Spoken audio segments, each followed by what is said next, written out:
ప్రైస్తలా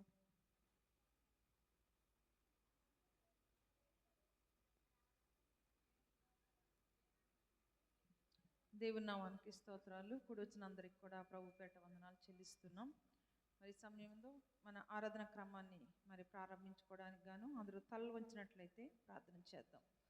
మహాపరిశుద్ధుడ, ప్రేమనమ్మ గల తండ్రి, పరలోకపు రాజా, మీ పరిశుద్ధ పాదములకు వందనాలయ్యా, స్తోత్రం స్తుతులు. నాయన ఇదిగో తండ్రి, ఈ యొక్క మధ్యాహ్న సమయంలో సర్వశక్తిమంతుడు ప్రియకుమారుడైనటువంటి నీ యొక్క తండ్రి మహిమగల నామంలో ప్రభు నాయన మేమందరం ఇక్కడ కూడి మేము స్తుతించాలని ఆశపడుచుండగా ప్రభు అయ్యా నా తండ్రి, మీ ఆత్మ సన్నిధిని నడిపింపును మాకు నిరంతరం నుంచి నడిపించి బలపరచమని అడుగుచున్నాం. అయ్యా నా తండ్రి, ఇదిగో పాటల ద్వారా మేము స్తుతించాలని ఆశపడుచుండగా మీ సన్నిధిని ఆత్మను మాతో ఉంచండి.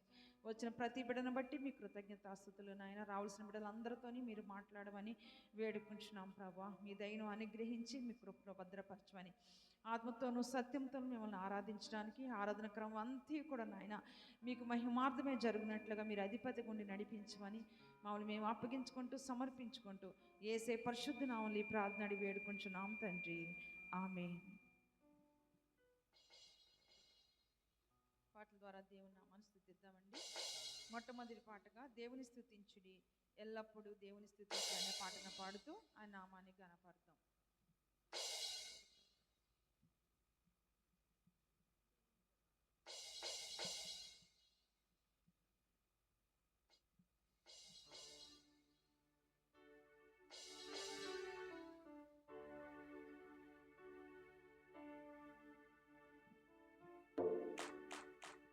దేవుని స్తుతించుడి, ఎల్లప్పుడు దేవుని స్తుతించుడి,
669వ పాట.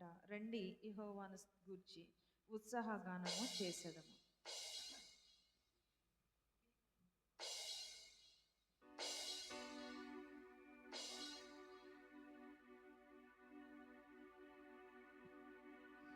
రండి యెహోవాను గూర్చి ఉత్సాహగానము చేసేదము. రండి యెహోవాను గూర్చి ఉత్సాహగానము చేసేదము. ఆయనే మన పోషకుడు, నమ్మదగిన దేవుడని. ఆయనే మన పోషకుడు, నమ్మదగిన దేవుడని. రండి యెహోవాను గూర్చి ఉత్సాహగానము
మూడో పాటగా సోలిపోవలదు, మనస సోలిపోవలదు అనే పాటను పాడి దేవునామాన్ని కనపరుద్దామండి.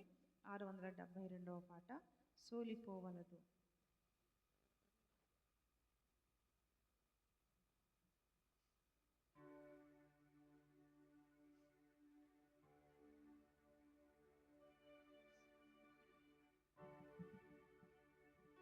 సోలిపోవలదు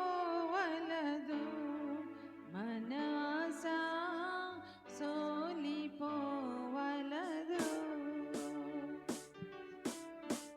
సోలిపోవలదు మనసా సోలిపోవలదు.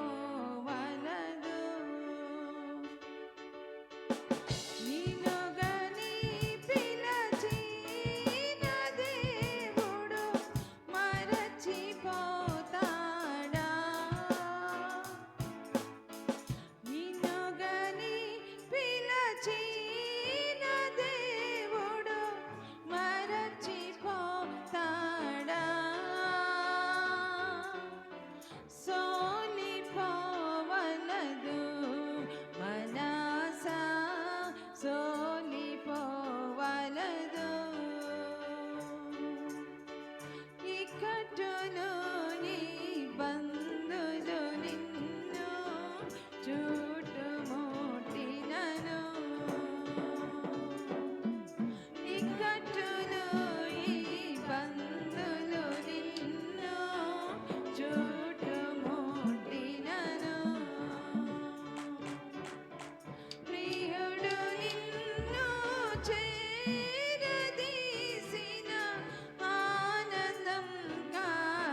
ఇంతవరకు పాటల ద్వారా దేవుని యొక్క నామాన్ని మహిమపరచుకోవడానికి దేవుడు మనకి ఇచ్చినటువంటి గొప్ప తరుణాన్ని బట్టి దేవునికి వందనాలు చెల్లిస్తున్నాం. ఈ సమయం మందు కీర్తనని ఉత్తర ప్రత్యుత రీతిగా చదువుతామండి. కీర్తనలు 119వ అధ్యాయము.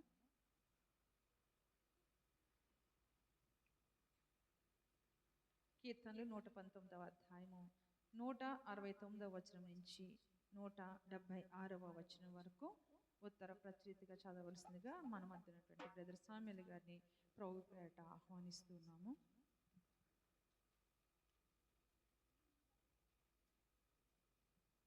కీర్తనలు 119వ అధ్యాయము 69వ వచనం నుంచి 76వ వచనం వరకు.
నూట 19వ దావీదు కీర్తన.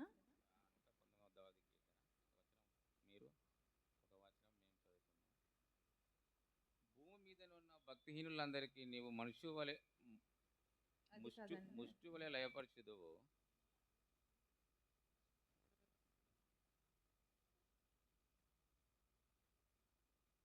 నూట 69 దాకా 169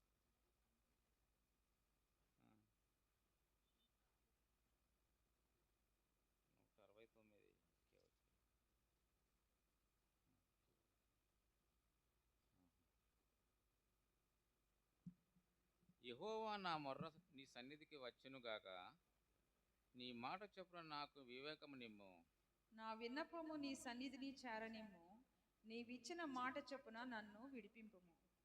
నీవు నీ కట్టడలను నాకు బోధించుచున్నావు, నా పెదవులు నీ స్తోత్రము ఉచ్చరించును. నీ ఆజ్ఞలన్నీయు న్యాయములు, నీ వాక్యమును గూర్చి నా నాలుక పాడును. నేను నీ ఉపదేశములను కోరియున్నాను, నీ చెయ్యి నాకు సహాయమగును గాక. యెహోవా, నీ రక్షణ కొరకు నేను మిగిలిన ఆశపడుచున్నాను, నీ ధర్మశాస్త్రము నాకు సంతోషకరము. నీవు నన్ను బ్రతికింపుము, నేను నిన్ను స్తుతించెదను, నీ న్యాయ విధులు నాకు సహాయములు కలుగును గాక. తప్పిపోయిన గొర్రెవలే నేను త్రోవ విడిచి తిరిగి తిని, నీ సేవకుని వెతికి పట్టుకొనగా, ఎందుకనగా నేను నీ ఆజ్ఞలను మర్చివాడను కాను. దేవుడు తన పరిశుద్ధ వాక్యం దీవించిన గాక. ఈ సమయంలో సాక్ష్యాలకి అవకాశం ఇవ్వబడుతుందండి. ఎవరైనా మీ సాక్ష్యాలు పంచుకోవాలని ఆశపడుతున్నట్లయితే అయితే ముందుకొచ్చి మీ సాక్ష్యాలు పంచుకోవాల్సిందిగా ప్రభు పేరట మనవి చేస్తూ ఉన్నాను.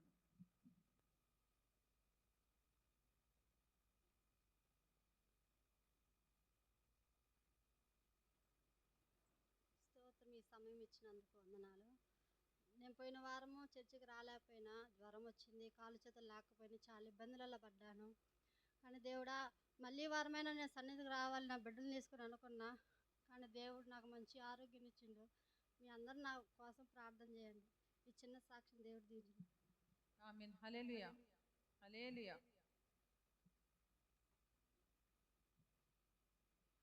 ఇంకెవరైనా సాక్ష్యాలు ఉన్నాయండి? సరే, సాక్ష్యాలు లేకపోయినట్లయితే మనం ముందుకి కొనసాగుదామండి. మనందరం కూడా దేవుని నామాన్ని బట్టి స్తుతి ఆరాధన కార్యక్రమాన్ని మొదలుపెట్టి దేవుని నామాన్ని ఘనపడదాం. వారమంతా దేవుడు మనకు చేసిన మేలును బట్టి ఆయన స్తుతించి ఆరాధించి ఆయన నామాన్ని ఘనపడదాం. సంఘమంతా లేచి నిలబడినట్లయితే దేవుని స్తుతిద్దామండి. మన రెండు చేతులు పైకెత్తి మన హృదయాన్ని ప్రభు తడు తిప్పుకొని, ప్రవ్వా, వారమంతా మమ్మల్ని కాపాడేవారు నాయన, మీ సన్నిధికై మీ కృపకై వందనాలయ్యా. మీ ప్రేమలో మమ్మల్ని నడిపించిందేవా మీకు వందనాలు. మీ యొక్క తండ్రి నాయన రక్షణ బాహువుల కింద ప్రభు మమ్మల్ని కాపాడిన తండ్రి మీకు వందనాలయ్యా. మీ ఆత్మ సన్నిధిలో మమ్మల్ని నడిపించు దేవా, మీ కొందనాలు తండ్రి. మమ్మల్ని పోషించారు దేవా, మీ కొందనాలు స్తోత్రం అయ్యా. మమ్మల్ని రక్షించుకునే విధానములు ముందు కొనసాగించారు దేవా, మీ కొందనాలు స్తోత్రములు. ఏ లోకము పాపం మమ్మల్ని అంటకుండా మమ్మల్ని కాపాడిన తండ్రి, మీ కొందనాలు.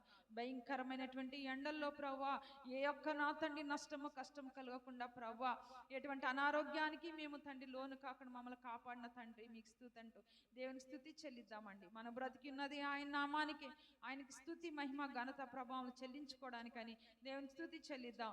ఆయన కృప మనకి ఇచ్చినందుకు ఆయనకి స్తుతి చెల్లిద్దాం. ఆయన మనతో ఉన్నందుకు ఆయనకి స్తుతి చెల్లిద్దాం. మళ్ళీ దినాన్ని సజ్జులకులు ఉంచినందుకు దేవునికి స్తుతి చెల్లిద్దాం. సజ్జులకులు ఉండుటే కాక ఆయన మందిరానికి రావడానికి దేవుడు మనకి ఇచ్చిన కృపకై దేవునికి స్తుతి చెల్లిద్దాం. దేవుడు మనతో మాట్లాడినటువంటి వాక్యాన్ని బట్టి ఆయనకి స్తుతి చెల్లిద్దాం. ఆయన నామాన్ని బలపరుద్దాం, ఆయన నామాన్ని గణపరుద్దాం. స్తోత్రం స్తోత్రం స్తోత్రం స్తోత్రం స్తోత్రం. పరిశుద్ధుడా మీకు స్తుతి, పరిశుద్ధుడా మీకు స్తుతి, పరిశుద్ధుడా మీకు స్తుతులు స్తుతులు స్తుతులు స్తుతులు స్తుతులు స్తుతులు. తండ్రి మీ కొందనాలు, తండ్రి మీ కొందనాలు, తండ్రి మీ కొందనాలు. మహోన్నతుడా మీకు స్తుతులయ్యా, పరిశుద్ధుడా మీ కొందనాలయ్యా. అయ్యా మిమ్మల్ని మాత్రమే ప్రేమించగలమయ్యా. ఈ ప్రాణం ఇచ్చింది మీరు కనుక ఈ ప్రాణం ఉన్నంత వరకు కూడా నాయన మిమ్మల్నే స్తుతిస్తామయ్యా, మిమ్మల్నే కనపరుస్తామయ్యా. అయ్యా మీకు స్తుతులు, అయ్యా మీకు స్తుతులు, అయ్యా మీకు స్తుతులు. మహోన్నతుడా మీకు స్తుతులయ్యా. మహిమా స్వరూపి మీ కొందనాలు. స్తోత్రం స్తోత్రం స్తోత్రం. హల్లెలూయా హల్లెలూయా హల్లెలూయా హల్లెలూయా హల్లెలూయా.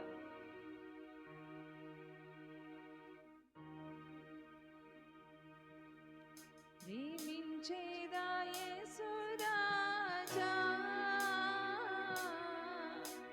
నిన్నే ప్రేమించేదా. ప్రేమించేదా యేసు రాజా, నిన్నే ప్రేమించేదా. ప్రేమించేదా ప్రేమించేదా ప్రేమించేదా ప్రేమించేదా. నా ప్రాణమున్నంత వరకు నీ మహిమలో చేరే వరకు. నా ప్రాణమున్నంత వరకు నీ మట్టిలో చేరే వరకు. పూజించేదా యేసు రాజా, నిన్నే పూజించేదా. పూజించేదా యేసు రాజా,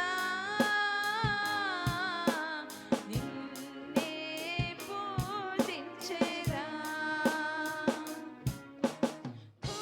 పూజించేదా పూజించేదా పూజించేదా పూజించేదా. నా ప్రాణమున్నంత వరకు నీ మట్టిలో చేరే వరకు. నా ప్రాణమున్నంత వరకు నీ మహిమలో చేరే వరకు. ఆరాధించెదా యేసు రాజా, నిన్నే ఆరాధించెదా. ఆరాధించెదా యేసు రాజా, నిన్నే ఆరాధించెదా. ఆరాధించెదా ఆరాధించెదా ఆరాధించెదా ఆరాధించెదా. నా ప్రాణమున్నంత వరకు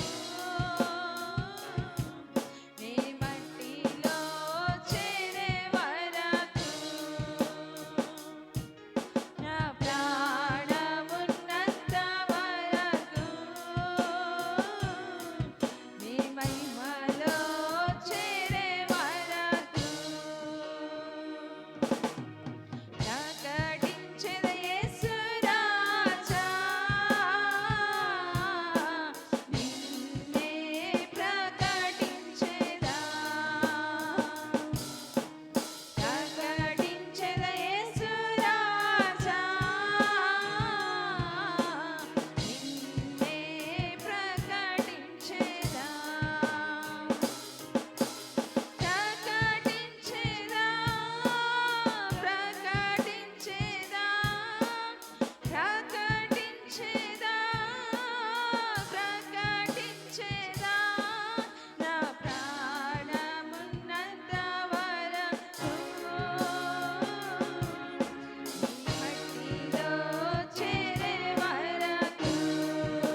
ఆరాధనకి యోగ్యుడైన దేవుడు నాయన, పూజకు అర్హుడైన తండ్రి ప్రవ్వా. అవును, నీ నామం ప్రకటించుటకు నా తండ్రి నాయన, మాకు ఇచ్చిన అవకాశాన్ని బట్టి మీకు వందనాలు.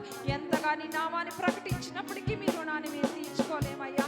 గొప్ప తండ్రి, మహోన్నతులైన దేవుడు ప్రవ్వా, మాకు దేవుడుగాను తండ్రిగాను ప్రవ్వా, స్నేహితుడిగాను సమస్తముగాను ఆదరణకర్తగాను నాయన, ఆలోచించే దేవుడుగాను, మాకు బలమిచ్చే దేవుడుగాను మాకున్న దేవా మీ కొందనాలు స్తోత్రమయ్యా. మాకు బలాతిశయము కలిగించే దేవా మీ కొందనాలు స్తోత్రమయ్యా.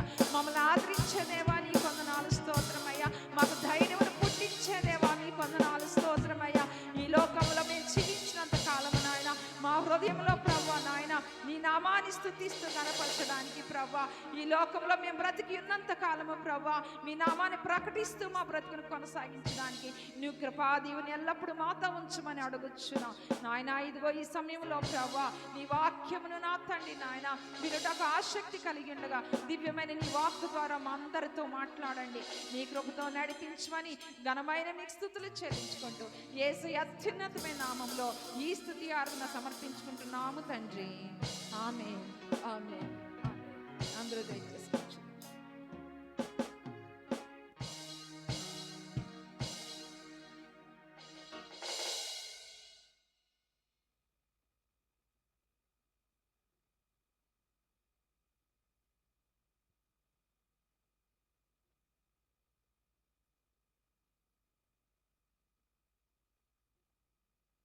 స్తోత్రాలు. కూడిన అందరికీ కూడా ప్రభుపేట వందనాలు చెల్లిస్తున్నాం. సమయమందు దేవుడు మనకి ఈ దినాన మాట్లాడినటువంటి వాక్యము మరి చదువుకొని మనం ధ్యానంలోకి ముందుకు కొనసాగుదామండి.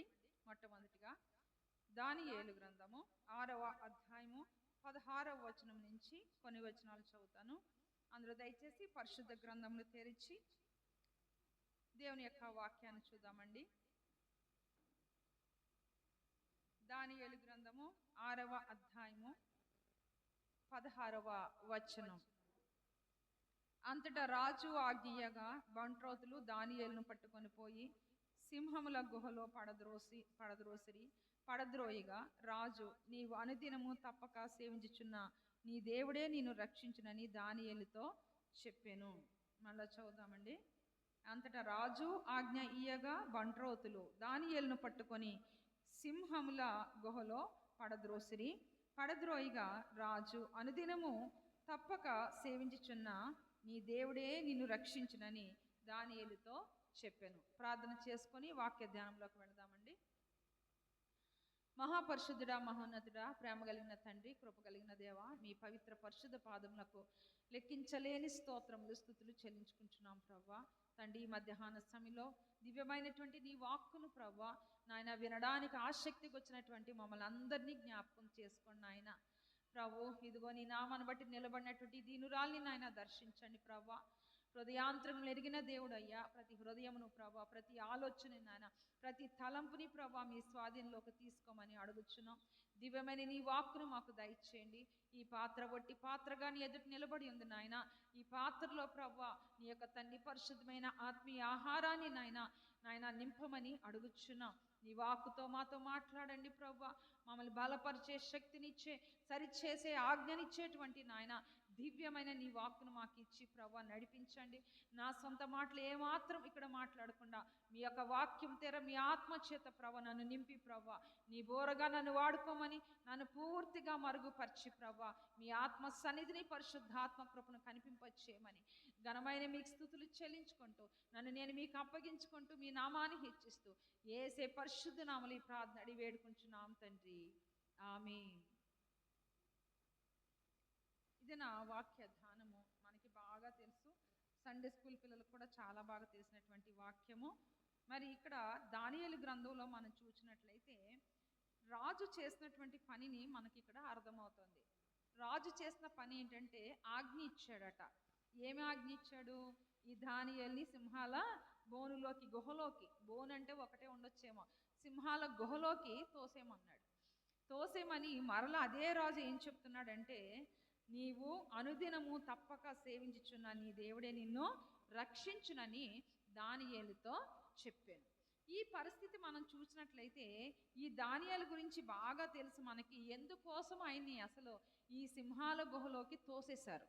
అని అంటే ఏంటంట, అనుదినము తప్పక దేవుణ్ణి సేవిస్తున్నందుకు. ఏమన్నా తప్పు చేశాడండి దానియేలు? చేయలేదు. ఏమన్నా వ్యతిరేకంగా ఉన్నాడా రాజుకి? లేదు. రాజ్యానికి ఏమన్నా తప్పు లేదంటే చెడు కార్యం చేశాడా? లేదు.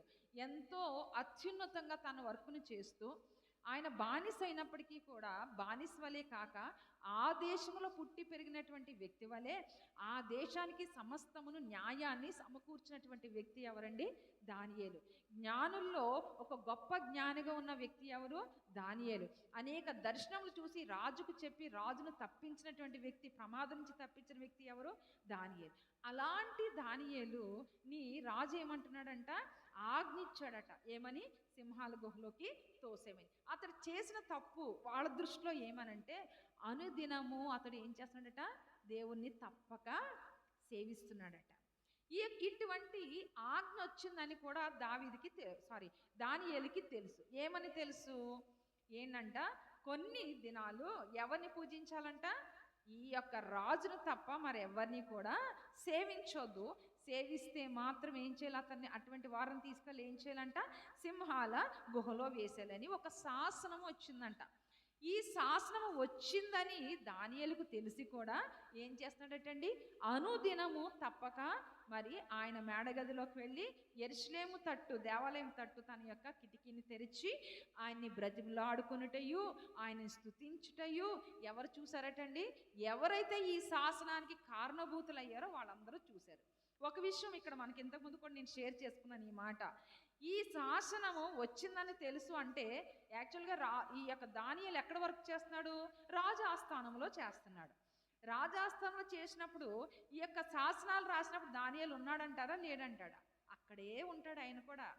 అదే చోట ఆయన ఉన్నాడు. కానీ శాసనం రాస్తున్నప్పుడు ఎప్పుడు కూడా రాయొద్దు అని అనలేదు, నేను కుదరదు అనలేదు, చేస్తే నేను కిరుకులో పడతానని అనలేదు, మరలా ఇలా చేయకూడదని తాను కూడా అనుకోలేదు. అయితే శాసనం రాసుకోండి, కానీ అనుదినము తప్పక నా దేవుణ్ణి నేను సేవిస్తా, ఎలాంటి స్థితిలో కూడా ఆయన్ని మరి ఘనపరుస్తానని. చాలాసార్లు మనకి ఎదురవుతూ ఉంటాయి. జాబ్ చేసే ప్రతి ఒక్కరికి ఎదురయ్యేవి ఏంటి అని అంటే, మనం ఎంత లోబడి ఎంత ఎక్కువగా ఆర్గనైజేషన్కి మనం సహాయం చేస్తున్నా, ఆర్గనైజేషన్ పైకి రావడానికి మనం కష్టపడి పనిచేస్తున్నా, మెయిన్లీ మనం ఎందుకు పనిచేస్తాం చెప్పండి? దేవుడికి భయపడి, మనుషులకు భయపడి కాదని నేను అనుకుంటా. కరెక్ట్? ఎప్పుడు కూడా క్రైస్తవులు అనే ప్రతి ఒక్కరు కూడా దేవునికి భయపడి ఏం చేస్తాం? పని చేస్తాం కదా. ఎవరో చూస్తారని ఎవరి నమ్మకం కోసం మనం పని చెయ్యం. ప్రతి క్రైస్తవులకు ఉన్నటువంటి ఒక ఖచ్చితమైన ఉద్దేశం అది. ఒకవేళ లేకపోతే మనం క్రైస్తవులం కాదు, పక్క. కరెక్ట్? అంతే కదండి. ఆ ఉద్దేశం లేకపోతే మన క్రైస్తవులం కాదు. ఆ ఉద్దేశం మనం ఉంది అని అంటే కనుక దేవుడు, ఈ దానియేలును రక్షించిన దేవుడు మనల్ని కూడా రక్షిస్తూనే ఉంటాడు అనమాట. అయితే ఈ దానియేలు ఏం చేస్తున్నాడు? దేవునికి భయపడి, అది అన్యదేశమైనప్పటికీ తను ఏం చేశారో తెలుసు కదండి మీకు. దానియేలుని ఏం చేశారు? యాక్చువల్గా రాజకుమారుడు. దానియేలు అంటే రాజవంశంలో పుట్టిన వ్యక్తే. కానీ ఈ బబులోనికి తీసుకొచ్చేసి ఏం చేశారో తెలుసండి? నపుంసకులుగా చేసేశారు. అర్థమైతండి? ఎవరండి? నెబుకద్నెజర్ రాజే. ఆ బిడ్డలందరినీ, మంచి జ్ఞానవంతుల్ని, చక్కగున్న వాళ్ళందరినీ ఎత్తుకొచ్చేసి యూదులైన వీళ్ళని ఏం చేశారంట? నపుంసకులుగా చేసేసాడు. ఆ యొక్క కసన్న ఉండాలి కదా దానియేలుకి? లేదు. ఆ రాధ్యానికి ఏం చేస్తున్నాడండి? చాలా మంచి అతడు చేస్తూ, చాలా చక్కని పద్ధతిలో దేవునికి భయపడి తను ఏం చేస్తాడు? పని చేస్తూనే ఉన్నాడు. కానీ తనకు వచ్చిన ప్రతిఫలం ఏంటో తెలుసా? ఏంటండి? సింహాల గుహలోనే వేసేసారంట. ఎవరు వేశారు? ఏ రాజుకైతే తను లీడ్ చేశాడో, ఏ రాజునైతే రక్షించుకోవడానికి ముందుకు కొనసాగింప చేశాడో, ఏ రాజుకైతే మరి సరి అయిన మార్గాలు బోధించి నడిపించాడో, ఆ రాజు చేత ఆజ్ఞ చేతనే అతడు ఏమయ్యాడటండి? సింహాల భూమిలోకి త్రోసివేయబడ్డాడంట. అక్కడ అతడు ఏం చేశాడండి? మనకు బాగా తెలుసు. ఈ సింహాలన్నీ కూడా ఎలాగున్నాయి? ఆకలితో రెడీగా ఉన్నాయి. మరి దానియేలు పడగానే ఏం చేయాలండి? ముక్కలు చేసుకొని తినేయాలి. కానీ దానియేలు అనుదినము తప్పక సేవించుచున్నటువంటి ఆ దేవుడే దానియేలుని ఏం చేశాడండి? రక్షించాడు. దేవునికి స్తోత్రం, హల్లెలూయా. దేవుని బిడ్డలుగా ఉన్నటువంటి మనము మన చుట్టూ ఎక్కడన్నా ఉండండి, చర్చిలో ఉండండి, ఇంట్లో ఉండండి, ఆఫీస్లో ఉండండి, వర్క్ ఎక్కడన్నా ఉండండి, చుట్టూ ఏముంటాయి? సింహాలు ఉంటూనే ఉంటాయి. సింహాలు లేకపోతే మనం ఎవరం కాదు, క్రైస్తవం కానే కాదు. అందరి చుట్టూ ఉండవు, క్రైస్తవుల చుట్టే ఉంటాయి. ఏ సింహాలు? రక్షించే సింహాలు కాదండి, భక్షించే సింహాలు. ఏ సింహాలండి? భక్షించే సింహాలు మన చుట్టూ ఉంటాయి. మనం ఎక్కడున్నా, ఒకవేళ నువ్వు స్టూడెంట్గా చదువుతున్నావా, నీ చుట్టూ ఉంటాయి, కానీ కనిపించకపోవచ్చు సుమా, జాగ్రత్త. ఒకవేళ స్కూల్లో చిన్న చదువు చదువుతున్నావా, నీ చుట్టూ ఉంటాయి, డెఫినెట్గా ఉంటాయి. నువ్వు ఏదన్నా ఎక్కడన్నా లేబర్గా పనిచేస్తున్నావా, నీ చుట్టూ ఉంటాయి. లేదంటే ఎక్కడ తోటలో పనిచేస్తున్నావా, నీ చుట్టూ ఉంటాయి. లేదా పెద్ద ఆర్గనైజేషన్లో పనిచేస్తున్నావా, నీ చుట్టూ ఉంటాయి. ఈవెన్ నువ్వు కలెక్టర్ అయినా, క్రైస్తవుడైతే నీ చుట్టూ ఎవరుంటారు? ఈ యొక్క సింహాలు ఉంటాయి. యోధా గోత్రపు సింహం కాదండి. ఏ సింహం ఉంటుంది? కొదమ సింహం అంట. ఆ సింహం యొక్క ఉద్దేశం ఏంటో తెలుసా? ఏంటండి అతని యొక్క ఉద్దేశం ఏంటో, అసలు అతని యొక్క నిర్ణయం, అతని యొక్క ఇది ఏంటది? ఎవరిని మృంగుదునా అని చూస్తాడట. ఏంటండి? ఎప్పుడు అతని ఉద్దేశం, ఆ యొక్క సింహం యొక్క ఉద్దేశం ఏముంటుంది? ఎవరిని మృంగుదునా అని చూస్తూ ఉంటుందట. అయితే ఈ దానియేలుని ఎవరు రక్షించారు? అనుదినము తప్పక సేవించుచున్నటువంటి దేవుడే అతన్ని రక్షించాడు. ఇప్పుడు మన చుట్టూ కూడా మనం ఎక్కడికి వెళ్ళినా ఏమున్నాయంట? ఇలాంటి కొదమ సింహాలు ఉన్నాయి. మరి మనల్ని ఎవరు రక్షించాలి? దేవుడు. ఎందుకు రక్షించాలి? ఎందుకు రక్షించాలి చెప్పండి, త్వరగా చెప్పాలి. ఆయన బిడ్డలైతే రక్షించడానికి కుదరదు. అక్కడ ఇంకో మాట ఉంది. ఏంటి ఆ మాట? దానియేలుని ఏ దేవుడు రక్షించాడు? అనుదినము తప్పక సేవించుచున్న ఆ దేవుడే అతన్ని రక్షించాడు. ఇప్పుడు మనల్ని ఎవరు రక్షించాలి? మనం అనుదినము ఆయన్ని సేవిస్తేనే ఆయన రక్షిస్తాడు. కరెక్ట్? ఆయన బిడ్డలమా, లేకపోతే ఆయన చర్చికి వెళ్తున్నామా, లేదా సువార్తకి వెళ్తున్నాం, ఇది కాదు. ఆయనకి అవన్నీ ఉంటాయి. బట్ ఆ మెయిన్ ఇక్కడ ఏంటనంటే అనుదినము. ఏ దినమండి? అనుదినము తప్పక ఆయన్ని సేవిస్తే ఆయన రక్షిస్తాడు. ఈ దానియేలుని రక్షించిన దేవుడు మనల్ని రక్షించడానికి కూడా సమర్థుడా కాదా? సమర్థుడే. కానీ ఎప్పుడు రక్షింపబడతామంట మనం? అనుదినము. ఇప్పుడు కాలేజీలోకి వెళ్తున్నాం ఫర్ ఎగ్జాంపుల్, లేదా ఆఫీస్కి వెళ్తున్నాం, మనం ఆయన స్తుతిస్తూ వెళ్తా ఉంటే అనుదినము మనం అనుక్షణము ఆయన్ని సేవిస్తున్నాం. ఏ పని చేస్తున్నా ఆయన్ని స్తుతిస్తున్నాం, ఏ పని చేస్తున్నా ఆయన్ని ప్రార్థన చేస్తున్నాం.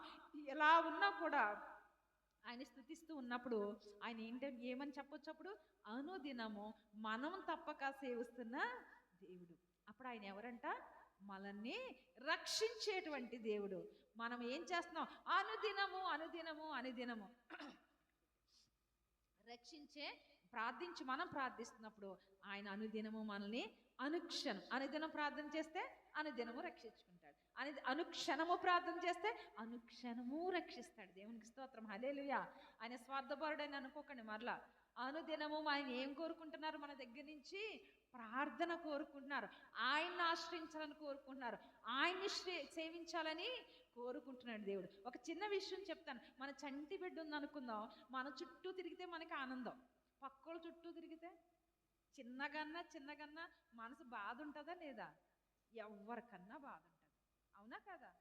కదా? మరి యేసయ్య మనల్ని ప్రేమించి మనల్ని రక్షించుకొని మన కోసం ప్రాణం ఇచ్చి మన కోసం రక్తాన్ని కార్తే ఆయన చుట్టూ తిరగడం మానేసి వేరే చుట్టూ తిరుగుతుంటే ఆయనకి మనసు బాధ ఉంటుందా లేదా? కదండి? ఇది మనం నేర్చుకోవాలి. అనుదినము అనుక్షణము ఆయన స్తుతించి ఆయన్ని కనపరుస్తూ ఆయన్ని ఆధారం చేసుకుని ఆయనకు సహాయత కోరుకుని ఆయనతోనే నడిస్తే ఆయన ఏమిస్తాడటండి? మనల్ని ప్రతి కీడు నుంచి ఆయన కాపాడుతాడు, ప్రతి ఒక్క వ్యాధి నుంచి ఆయన ఆదరిస్తూ ఉంటాడు, ప్రతి ఒక్క ఓటమి నుంచి ఆయన విడుదలిచ్చి జయమనిస్తాడు. ఆయన సమర్థుడా కాదా? సమర్థుడు. దానియేలుని సింహాల బోన్లోంచి కాపాడాడు దేవుడు. ఆ సింహం, ఒక్కొక్క సింహం ఎలాంటి సింహమో తెలుసండి? దానియేలు మీద ఎవరైతే నిందలేశారో, ఒక్కొక్క తిట్లు, ఒక్కొక్క ద్వేషము, ఒక అపహాస్యము, ఆయన చుట్టూ ఉన్న వాళ్ళందరూ అలాంటి వాళ్ళే. అలాంటి సింహాల చుట్టూ ఉన్నాయి ఆయన చుట్టూ. కానీ ఆయన ఏం చేస్తున్నాడు? అదే దేవుణ్ణి అనుదినము తప్పక సేవిస్తున్న దేవుణ్ణే అక్కడ కూడా సేవిస్తూ ఉన్నాడు. దేవుడు ఆయన్ని కాపాడాడు. ఆ రోజు దానియేలుని కాపాడే దేవుడు ఈ రోజు మనల్ని కాపాడుతాడని నమ్ముతున్నామా లేదా? అవును. ఎందుకు? యేసు ప్రభువారు, యేసుక్రీస్తు నిన్న నేడు నిరంతరం ఆయన ఎలాగున్నాడంట? ఏకరీతిగా ఉన్నాడు. ఆ రోజు చేసిన కార్యాలు దేవుడు ఈ రోజు కూడా మనకి చేయగలడు. ఆ రోజు ఆయన యొక్క సన్నిధి ఎలాగైతే పంపించాడో ఈ రోజు మనతో కూడా సన్నిధిని పంపించగలడు. కానీ ఎప్పుడు ఆయన సన్నిధిని మనం ఆహ్వానించినప్పుడు మాత్రమే, ఆయన సహాయతను మనం కోరుకున్నప్పుడు మాత్రమే, ఆయన్ని మనం ఆశ్రయించినప్పుడు మాత్రమే ఆయన కృప, సహాయత, సమాధానము నిరంతరము మనతో ఉంటుంది. అయితే ఇక్కడ మనం చూస్తే ఈ దుష్టుడు ఏం చేస్తాడంట, ఎల్లప్పుడూ ఇప్పుడు దానియేలు చుట్టూ అంటే ఎంత డిస్టెన్స్ అక్కడ కొలవలేదు, కానీ ఎంత దగ్గరో మనకు తెలియదు. చుట్టూ ఉన్నాయటండి, చుట్టూ ఉన్నాయి. ఏ క్షణమన్నా మింగొచ్చు. అన్ని మీద పడక్కర్లే, ఒక్కటి మీద పడితే చాలు కదండి. అన్ని సింహాలు ఒక్కసారి అటాక్ చేయాలా దానియేలుని? కాదు కదా. ఒక్క సింహం అటాక్ చేసినా అంతే, అటాక్ జస్ట్ ఇట్లా కొడితే చాలు, అయిపోయింది ఇంకా కదా. మన చుట్టూ అనేకమైన ఉంటాయి, వాటిల్లో కీడును ఇచ్చేటువంటి సింహం ఉంటుంది, మళ్ళీ మృంగాలను చూసేటువంటి సింహం ఉంటుంది. ఒకసారి చూద్దాం, పేతురుకు రాసినటువంటి మొదటి పత్రిక 5వ అధ్యాయము 8వ వచనాన్ని ఒకసారి చూద్దాం. పేతురుకు రాసినటువంటి మొదటి పత్రిక 5వ అధ్యాయము 8వ వచనం.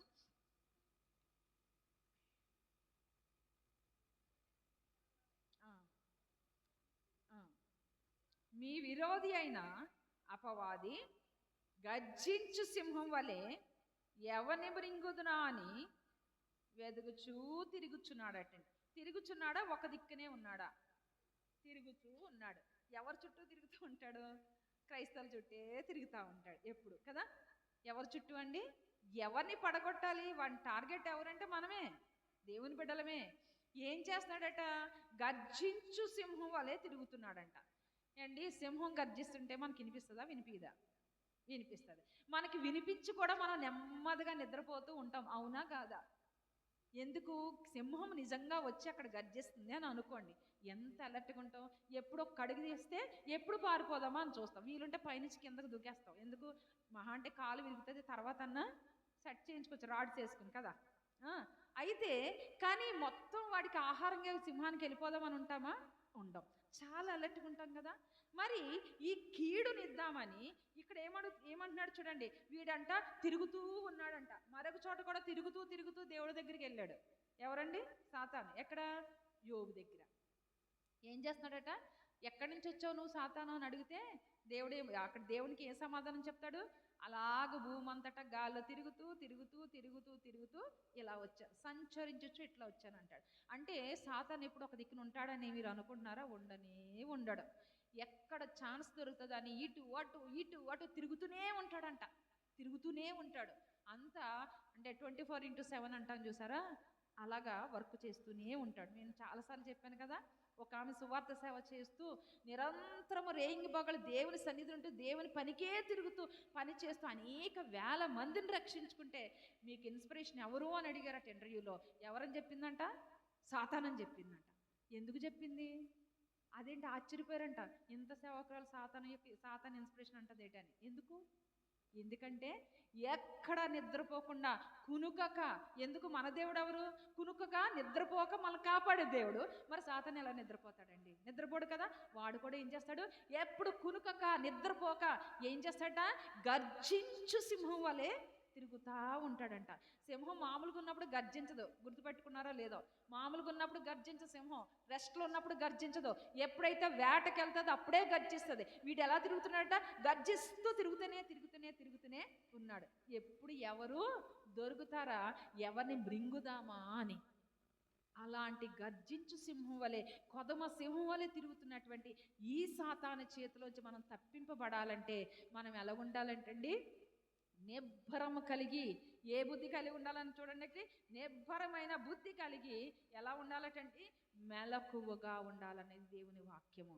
ఈ మెలకువగా ఉండకపోతే అక్కడ ఏ టైంలో కునికినా ఏం చేస్తాడు? ఏ రకంగా? ఆత్మీయంగా కదా. ఒక్కసారి పక్కకి ఇంకా జాలే, 2 గంటలు ప్రార్థన చేశాను, 3వ గంట దేవుని స్తుతించవలసిన అవసరమే లేదని నువ్వు పట్టుకున్నావా? ఏం పట్టుకుంటావు జనరల్గా? ఏదన్నా పట్టుకోవచ్చు కదా. అటువైపు గనక మనసు అటువైపు వెళ్ళిందంటే గనక అది కూడా దేవునిదే అంటే దేవునికి స్తోత్రం, ఓకే. కానీ ఎప్పుడు దొరుకుతారా? ఏ క్షణం దొరుకుతుందని చూసేవాడు ఎవడండి? సాతాను. ఎంత అలర్ట్గా ఉంటాడో, ఎంత వర్క్ చేస్తాడో, ఎంత సిన్సియరో. నిజమే, అంత చక్కగా వర్క్ చేస్తాడు. కానీ మనం ఏం చేస్తాం? నా దేవుడు ఇశ్రాయేల్ కాపాడే దేవుడు, నన్ను కాపాడే దేవుడు, కునుకడు, నిద్రపోడు గనుక నేను శుభ్రంగా నిద్రపోతాను, నేను ఏమన్నా చేసినా ఆయన కాపాడుతూనే ఉంటాడు అనేటువంటి ఉద్దేశంలో మనం ఉండడానికి వీల్లేదు. ఆయన కాపాడుతాడు, ఆయన కునుకడు, ఆయన నిద్రపోడు, ఆయన ఎల్లప్పుడూ మనల్ని కాపాడుతాడు.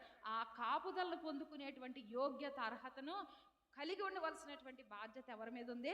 మన మీదే ఉంది కదండి. రైట్. అయితే ఇక్కడ ఈ భయంకరమైనటువంటి స్థితి నుంచి, ఈ యొక్క కొదమ సింహం నుంచి మనం కాపాడబడాలి అని అంటే గనక ఎలా ఉండాలటండి? నిబ్బరమైన బుద్ధి కలిగి మెలకుగా నిత్యము, అనుదినము, అనుక్షణము ఆయన సహాయత కోరుకు ఆయన నామాన్ని ఘనపరుస్తూ మన నిబ్బరమైన బుద్ధి కలిగి ఉన్నట్లయితే గనక ఆ కీడు నుంచి, ఆ కొదమ సింహం నుంచి మనం ఏమవుతండి? తప్పించబడతామని దేవుని యొక్క వాక్యం ఇక్కడ సెలవిస్తూ ఉంది. ఇక మనం ముందుకు వెళుతున్నట్లయితే మనం చేసేటువంటి ఈ పరిచర్యలో, మన ప్రార్థనా జీవితంలో, మన ఆత్మీయ జీవితంలో ఎన్నో సింహాలు మనకు వ్యతిరేకంగా నిలబడుతూనే ఉంటాయి. అది సంఘంలో కావచ్చు, సంఘం బయట కావచ్చు, ఎక్కడైనా కావచ్చు. అంటే దేవుని యొక్క సువార్త ఎక్కడైతే ప్రచురింపబడుతుందో ప్రతి చోట ఏముంటాయంటండి? సింహాలు ఉంటూనే ఉంటాయి. ఆ సింహాలు ఎప్పుడు ఎవరిని పట్టుకుందునా అని చూస్తూనే ఉంటాయి. అలాంటి ఒక వాక్యాన్ని మనం చూద్దాం. ఇక్కడ 2వ తిమోతిలకు రాసిన పత్రిక 4వ అధ్యాయము 14వ వచనం చూద్దామండి. తిమోతికి రాసినటువంటి 2వ పత్రిక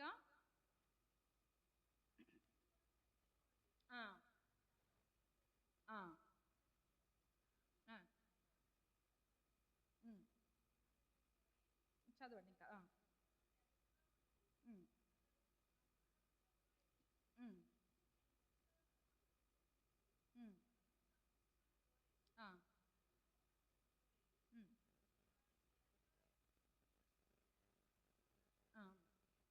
అయితే నా ద్వారా సువార్త పూర్ణంగా ప్రకటింపబడు నిమిత్తమును, అనుజనులందరూ దాని విను నిమిత్తమును ప్రభువు నా ప్రక్కన నిలిచి నన్ను బలపరిచెను గనుక నేను సింహము నోట నుండి తప్పింపబడి తిని. దేవునికి స్తోత్రం, హల్లెలూయా.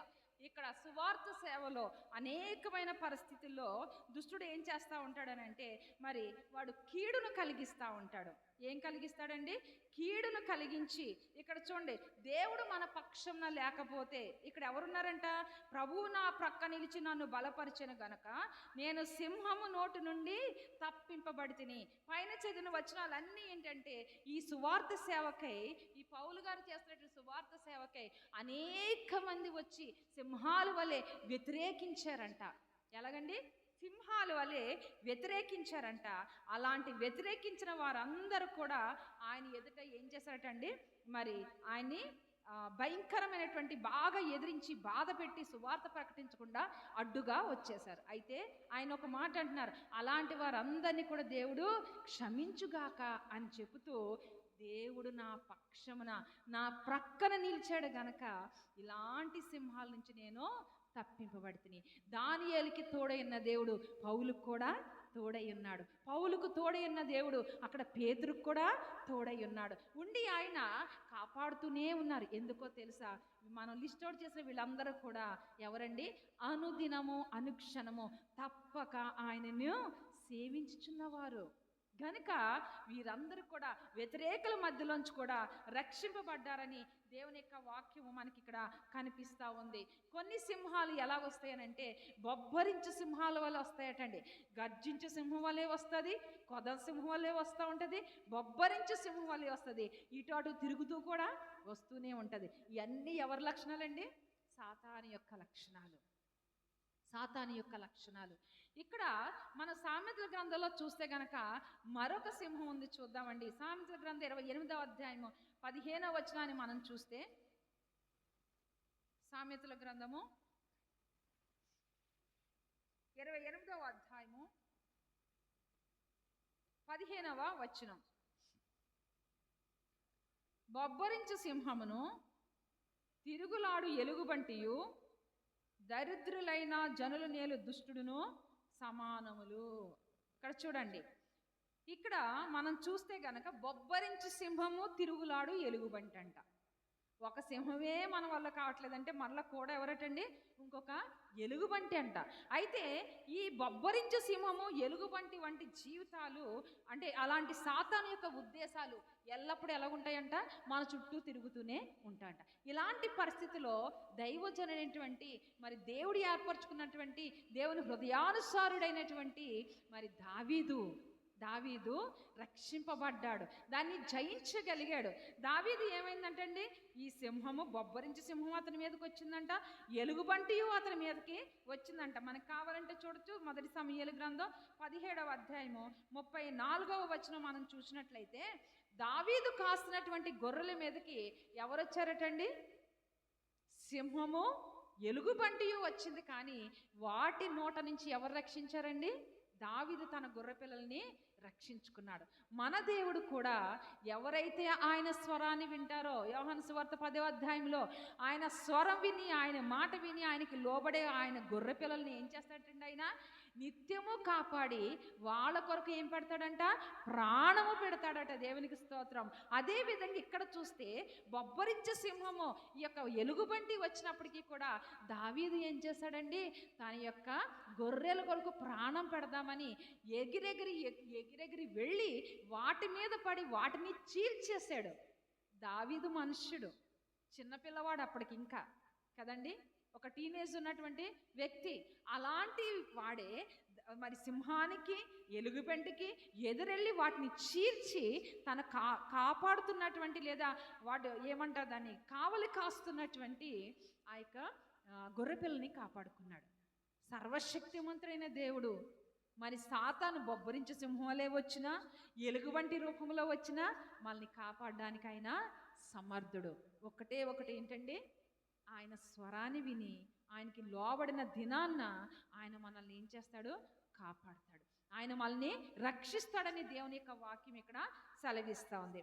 మరి ఈ యొక్క సంసోను మనకు తెలుసు కదండి, సంసోను మనకు తెలుసు. న్యాయాధిపతుల గ్రంథము 14వ అధ్యాయము 5వ వచనాన్ని మనం చూస్తే కనుక, న్యాయాధిపతులు 14:5వ వచనంలో చూస్తే అక్కడ ఈ సింహం అంట ఎలా వచ్చిందటండి ఆయన మీదకి, బొబ్బరించుకుంటూ ఎగురుకుంటూ వచ్చేసిందంట. ఎవరి మీదకండి, సంసోను మీదకి ఆ యొక్క సింహం వస్తే 5వ వచనంలో నేను చదవనండి.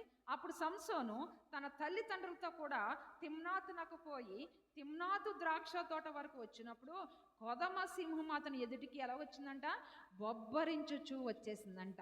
మరి ఇప్పుడు ఏమవ్వాలి, అతడు ఏం చేశాడో తెలుసండి, తర్వాత వచ్చి చూద్దాం. 6వ వచనం, యెహోవా ఆత్మ అతన్ని ప్రేరేపింపగా అతని చేతిలో ఏమీ లేకపోయినను ఒకడు మేకపిల్లను చీల్చినట్లు అతడు దానిని చీల్చెను. అతడు తాను చేసినది తన తండ్రితోనైనను తల్లితోనైనను చెప్పలేదు. ఇక్కడ ఒక మాట ఇక్కడ మనం చూద్దాం. సింహం ఎలా వచ్చిందటండి, బొబ్బరించుచూ వచ్చేసిందంట. ఎవరి మీదకి, అతని మీదకి. అప్పుడు ఏం చేయాలి అతడు, అమ్మ, డాడీ, మమ్మీ అని పరుగున వెళ్ళిపోతే మొత్తం ముగ్గురిని వేసేసాను కదా. కానీ ఇతడు ఏం చేస్తాడంటే, చేతిలో ఏమీ లేకపోయినప్పటికీ యెహోవా ఆత్మచేత ప్రేరేపింపబడిన వ్యక్తి గనక, యెహోవా ఆత్మచేత అభిషేకింపబడిన వ్యక్తి గనక, యెహోవా కొరకు నాజీర చేయబడినటువంటి వ్యక్తి గనక చేతిలో ఏమీ లేదట. కానీ అతనిలో ఏముంది, దేవుని యొక్క ఆత్మ, పరిశుద్ధాత్మ యొక్క నడిపింపు ఉంది. తల్లిదండ్రులు ఎక్కడున్నారు, ద్రాక్ష తోట ఒక ప్రక్కన ఎక్కడో ఉన్నారు. ఇతడు ఎక్కడున్నాడు, ద్రాక్ష తోటకు వచ్చాడు. అయితే ఈ సింహం అతని మీదకి వస్తే అతడు ఏం చేశాడండి, ఎలా చీల్చేశాడటండి, ఎవరిని చీల్చినట్టు, మేక పిల్లల్ని చీల్చినట్టు చీల్చేశాడట. అతడికి ఆ శక్తి ఎక్కడి నుంచి వచ్చింది, దేవుడు. అతడు ఏ విధంగా పెరిగాడు, తల్లిదండ్రులు పెంచిన పెంపకంలో పెరిగాడు. తర్వాత సంగతి తర్వాత జరిగింది. మొట్టమొదటిగా అతడు ఎవరి కోసం పెంచబడ్డాడు, నాజీరు చేయబడి దేవుని కొరకు పెంచబడ్డాడు. తల్లి చెప్పిన మార్గంలో నడిచాడు, తండ్రి చెప్పిన మార్గంలో నడిచాడు. వారు ఏ విధంగా రథము పూని అతన్ని నడిపించారో, రథం అని ఉంది కదా, అక్కడ ఉందా లేదా, నాజీరు అంటే అర్థం ఏంటి, రథం అని అర్థం. దేవుని కొరకు పెంచబడినటువంటి వ్యక్తిగా పెరిగాడు గనక అతని చేతిలో ఏమీ లేకపోయినప్పటికీ, ఫిజికల్గా ఆయుధాలు లేకపోయినప్పటికీ అతను దేన్ని కలిగి ఉన్నాడు, దేవుని ఆత్మను కలిగి ఉన్నాడు గనక ఆ సింహాన్ని మేకపిల్లని చీల్చినట్టు చీల్చేశాడట. చీల్చేస్తే ఎవరిని కాపాడుకుంటున్నాడు తను ఇప్పుడు, ఎవరిని కాపాడాడు చెప్పండి? తన తల్లిని, తన తండ్రిని. అంటే ఇక్కడ కుటుంబాన్ని కాపాడుకోవాల్సినటువంటి బాధ్యత ఎప్పుడుంది? ముందేమో కుటుంబాన్ని కాపాడుకునే బాధ్యత తల్లిదండ్రులకి, తర్వాత తల్లిదండ్రులను కాపాడుకునే బాధ్యత ఎవరిది? పిల్లలది. దేని ద్వారా? ఆ పరిశుద్ధాత్మ శక్తి ద్వారా మాత్రమే కుటుంబాన్ని కాపాడుకోగలరు. ఎప్పుడు చూసినా తల్లిదండ్రి ప్రార్థన, అమ్మ నాన్నలు ముత్తాతలు, ఇదే కాదు కదండి. మనకు బాగా తెలుసు, మోషే యుద్ధాలు చేసి, అంటే యుద్ధం అని అంటే వీరందరినీ ఇశ్రాయేల్ అందరు నడిపించింది దేని చేత చెప్పండి? ఒక కర్రతో. దేంతో? ఒక కర్రతో ఆ ఇశ్రాయేల్ అందరినీ కూడా 40 సంవత్సరాలు నడిపించేశాడు. తర్వాత వచ్చినటువంటి యెహోషువ, తర్వాత తరములో వచ్చిన యెహోషువ దేంతో నడిపించండి ఇశ్రాయేల్ని? ఈటతో నడిపించాడట. ఈట షార్ప్ ఉంటుందా? కర్ర షార్ప్ ఉంటుందా? ఈటే కదా షార్ప్. ఇసిరితే ఎక్కడికన్నా, కర్ర ఇసిరితే మహా ముందు పడిపోతారు, ఈటేసి ఇసిరితే పోవడమే. అంటే మన తర్వాత తరాలు ఎలాగుండాలని దేవుని యొక్క వాక్యం సెలవిస్తుంది తెలుసా? నీవు ప్రార్థనా పరువాలువా, నీ బిడ్డలు ఎలాగుండాలి? అతి ప్రార్థనా పరుల్లా ఉండాలి. నువ్వు ప్రవచించడంతోనే ఆగేవా? నీకంటే అద్భుత కార్యములు వాళ్ళు చేయాలి. యేసుప్రభువు వారు చెప్తున్నారు ఏమని? నన్ను నమ్మి నా విశ్వాసం నుంచి బాప్తిజం పొందితే ఏం చేయాలి? నేను చేసిన ఈ సూచక్రియల కంటే వారి ద్వారా మరి అధికముగా జరగాలనేది ఆయన ఉద్దేశం. అంతేగా నాలో ఒక 50% చాలనుకున్నారా? లేదు. ఏలియా మీద ఉన్నటువంటి ఆత్మ రెండంతలుగా నెక్స్ట్ తరాలకు వెళ్ళింది. ఎవరండి? ఎలీషా మీదకి 2 ఆత్మ. మన మీద ఉన్నటువంటి ఆత్మ రెండంతలుగా మన బిడ్డల దగ్గరికి వెళ్ళాలి, మన నెక్స్ట్ జనరేషన్ మీదకి వెళ్ళాలి. వాళ్ళు దేవుని కొరకు బలంగా జీవించాలి. ఇప్పుడు మా తల్లిదండ్రులు ఉన్నప్పుడు వారి సరౌండింగ్స్, వాళ్ళ జీవితాలన్నీ చాలా కామ్గా కూల్గా వెళ్ళిపోయినాయి. ఇప్పుడు మన జీవితం ఎలాగుంది? యుద్ధాలతో నిండిపోయింది. నెక్స్ట్ తరం వరకు ఉంటామో లేదో మనకు తెలియదు. ఒకవేళ నెక్స్ట్ తరం ఉంటే వాళ్ళ బ్రతుకులు ఎలాగుంటాయండి? నిత్యము పక్కింట్లో కూడా యుద్ధమే జరుగుతుందేమో. పక్కింట్లో కోపం వస్తే మిస్సైల్స్ వేసుకుంటారేమో అనిపిస్తుంది. అలాంటి పరిస్థితులు వచ్చే అవకాశాలు ఉన్నాయి కదా. అంటే మన తర్వాత వచ్చే ఏ తరమైనా బలమైనదిగా ఉండాలి అని అంటే కుటుంబాన్ని కాపాడుకునే బాధ్యత అందరిది. ఇక్కడ సంసోను ఏం చేస్తాడో తెలుసా? అక్కడ తన కుటుంబానికి పెద్దగా ఉన్నాడు, పెద్ద కుమారుడుగానో పెద్దగా ఉన్నాడు. తన తల్లిదండ్రులని, అంటే తన కుటుంబాన్ని కాపాడుకునే విధానాన్ని ఇక్కడ మనం చూస్తాం. బొబ్బరించి సింహం ఎదురొచ్చేసినప్పటికీ కూడా కుటుంబ బాధ్యత. ముందు దావీదు కొరకు మనం మాట్లాడుకున్నాం. ఆ బాధ్యత, అతని బాధ్యత ఏంటో తెలుసా? సంఘము కనిపిస్తుంది. అక్కడ ఏమవుతుందండి? సంఘము కనిపిస్తుంది. సంఘాన్ని కాపాడుకోవాలి మన ప్రార్థన ద్వారా. ఎల్లప్పుడూ సంఘం కొరకు ప్రార్థించే బిడ్డలుగా మనం ఉండాలి. సంఘ శ్రేయస్సు కొరకు ప్రార్థించే బిడ్డలుగా మనం ఉండి, అనేకమైనటువంటి సింహాలు వచ్చినా, అనేకమైనటువంటి ఎలుగుబండులు వచ్చినా వాటి నుంచి మన సంఘం కాపాడబడాలని నిత్యము ప్రార్థించే బిడ్డలుగా మనం ఉండాలి. నా ఉపవాస ప్రార్థనలో, ప్రతి శుక్రవారం ఉపవాస ప్రార్థనలో మొట్టమొదటి అంశం నాకు సంఘం. తర్వాత సంఘంలో ఇంకా ఏమైనా ప్రార్థన అవసరం ఉంటే ఆ అంశాలన్నీ అయ్యాక తర్వాత నేను నా కుటుంబానికి వస్తా. మా ఇంటి పెద్ద కోసం ప్రార్థన చేస్తా, మా ఇంటి యజమానుడి కోసం ప్రార్థన చేస్తా, తర్వాత నా పెద్ద కుమారుడి కోసం ప్రార్థన చేస్తా, తర్వాత ఆ వరుసగా ఎలా వాళ్ళందరి కోసం అలా ప్రార్థన చేస్తూ అన్నీ అయిపోయాక నేను జాబ్ చేసిన ఆర్గనైజేషన్ కోసం ప్రార్థన చేస్తా. అదంతా అయిపోయిన తర్వాత అప్పుడు లాస్ట్లో నా కోసం. ప్రతి ఒక్క అంశము కూడా ఒక పద్ధతిగా చేసుకుని వెళ్ళిపోయి, ఇది ప్రతి దినమూ చేసేటువంటి ఎర్లీ మార్నింగ్ దేవుడిచ్చిన కృపను బట్టి చేసే ప్రార్థన. ఎందుకనంటే సంఘం ఇది మనకేముంది? రెస్పాన్సిబిలిటీ ఉంది. అంటే ఇక్కడ నిలబడే నాకెంత రెస్పాన్సిబిలిటీ ఉందో వినే నీకు కూడా అంతే రెస్పాన్సిబిలిటీ ఉంది. మొట్టమొదట దేనికోసం ప్రార్థన చేయాలి? మనం సంఘం కోసం ప్రార్థన చేయాలి. మనం వెళ్ళే సంఘం కోసం ప్రార్థన చేయాలి. ఇప్పుడు ఇక్కడికి వెళ్తున్నాం, మరొక రోజు ఇంకో దిక్కునికి ఒకవేళ వెళుతూ ఉన్నప్పటికీ ఏ సంఘంలో కాళ్ళు పెడుతున్నా అందరి కొరకు ప్రార్థించాలి. ఎందుకో తెలుసా? ప్రతి చోట జరిగేది దేవుని యొక్క సువార్త. ఎందుకు ఈ సువార్త? అనేక మందిని ప్రభు వైపుకి త్రిప్పడం. నేను ఒక వాక్యం వింటూ ఉంటాను మార్నింగ్, నేను పని చేసుకుంటూ మార్నింగ్ వాక్యం వింటూ ఉంటాను. ఆ సంఘం కోసం ప్రార్థన చేస్తాను. ఎందుకంటే ఆ ప్రభువా, ఇక్కడ పని జరిగినా, అక్కడ పని జరిగినా, అక్కడ పని, అదంతా నీ పనే, నీ ఆత్మ అక్కడ ఇక్కడ ఒకే ఆత్మ కనుక అన్ని చోట్ల అనేక మంది రక్షింపబడి చివరికి పరలోక రాజ్యం చేరాలి. ఇప్పుడు ఎవరో ఒక సంఘం అంటే ఆ సంఘం మాకు సంబంధం లేదంటే కాదు. ఆ సంఘంలో కూడా ఎవరి పని జరుగుతుంది? మన తండ్రి పనే జరుగుతుంది. మన తండ్రి పనే జరుగుతుంది కనుక ప్రార్థించాలి. వెళ్ళి ఎంజాయ్ చేయడం వచ్చి కాదు, వెళ్ళి అది చూసి ఇది చూసి రావడం కాదు. ఎక్కడికి వెళ్ళినా ప్రతి ఒక్క సంఘం కొరకు ప్రార్థించే బాధ్యత మన యొక్క సంఘానికి ఉంది. వేరే సంఘం సంగతి నాకు తెలియదు, వాళ్ళు ప్రార్థన చేస్తారు లేదు నాకు తెలియదు, కానీ మనం చెయ్యాలి, మన సంఘం కోసం చేయాలి. అనేక సంఘాల కోసం ఎక్కడెక్కడైతే నిజమైన సువార్త ప్రకటింపబడుతుందో ఆ ప్రతి సంఘం కొరకు మనం ప్రార్థన చెయ్యాలి. అన్నోన్ పీపుల్ అవ్వచ్చు, ప్రభువా మీరు జ్ఞాపకం చేసుకొని ఈ సంఘం ద్వారా అనేక మంది రక్షింపబడాలి నీ కొరకు అని ప్రార్థన చెయ్యాలి. ఇదండి మన ప్రార్థన ఉండాలి. ఏదైనా ఒక కొత్త ప్లేస్కి వెళ్ళామనుకోండి, అడుగు పెట్టాం, ప్రభువా ఇక్కడున్న జనం అంతా నీ కొరకు మార్చబడిపోవాలి తండ్రి అని ప్రార్థన చేయాలి. ఎందుకంటే ఎంత దూరమో మరి అబ్రహాం నడిస్తే అదంతా ఆయనకి ఇచ్చేస్తున్నాడు దేవుడు. మనం ఏ ఏ స్థలాలకు వెళ్తూ ఉన్నామో ఆ స్థలం అంతా నీ కొరకు గెలవబడాలి ప్రభువా అని ప్రార్థన చేసేటువంటి బాధ్యత మనకి ఇవ్వాలి. ఇచ్చాడు దేవుడు, మనం ఉపయోగించుకోవాలి. అట్టి బాధ్యతను మనం కలిగి ఉండాలి. అందుకే ఈ దావీదు ఏం చేస్తాడంటే ఆ యొక్క బొబ్బరించు సింహం నుంచి, ఆ యొక్క ఎలుగుబంటి నుంచి తన యొక్క గొర్రెపిల్లన్నిటిని కాపాడడానికి, తన ప్రాణం పెట్టడానికి ఆయన పరిగెత్తుకుని వెళ్ళి కాపాడుకున్నాడు. ఇది సంఘ బాధ్యత. ఇక్కడ చూస్తే సంసోను ఏం చేస్తాడంటే తన తల్లిదండ్రులను ఆ యొక్క సింహం బారి నుంచి రక్షించుకుంటున్నాడు. ఇదేంటండి? కుటుంబ బాధ్యత. మనం కుటుంబ బాధ్యత కలిగి ఉండాలి, సంఘ బాధ్యతను కూడా మనం కలిగి ఉండాలి. ఇలా కలిగి ఉన్నప్పుడు ఆయన అనుదినము తప్పక సేవించినటువంటి మన దేవుడు మన కుటుంబాన్ని కాపాడుతాడు, మన సంఘాన్ని కూడా ఆయన కాపాడుతాడు. ఇది దేవుని యొక్క వాక్య సారాంశము. మనం అర్థం చేసుకున్న ఆ ప్రకారం జీవించాలని నేను ప్రభు పేట మనవి చేస్తూ ఉన్నాను. ఈ ఒక్కటే కాదండి, మన పర్సనల్ జీవితంలో ఒక్కొక్కరి జీవితంలో అనేకమైన సింహాలు నిరంతరం ఉంటాయి. అనారోగ్యమైన సింహం మన దగ్గర మన చుట్టూ ఉంటుంది, ఎప్పుడు మన దగ్గరే ఉంటుంది. నిన్ను విడువను ఎడబాయని దేవుడు చెప్తే సేమ్ అదే డైలాగ్ ఇక్కడ కూడా కాపీ కొడతారు. మరి సాతాను ఏం చేశాడు చెప్పండి ఒకసారి.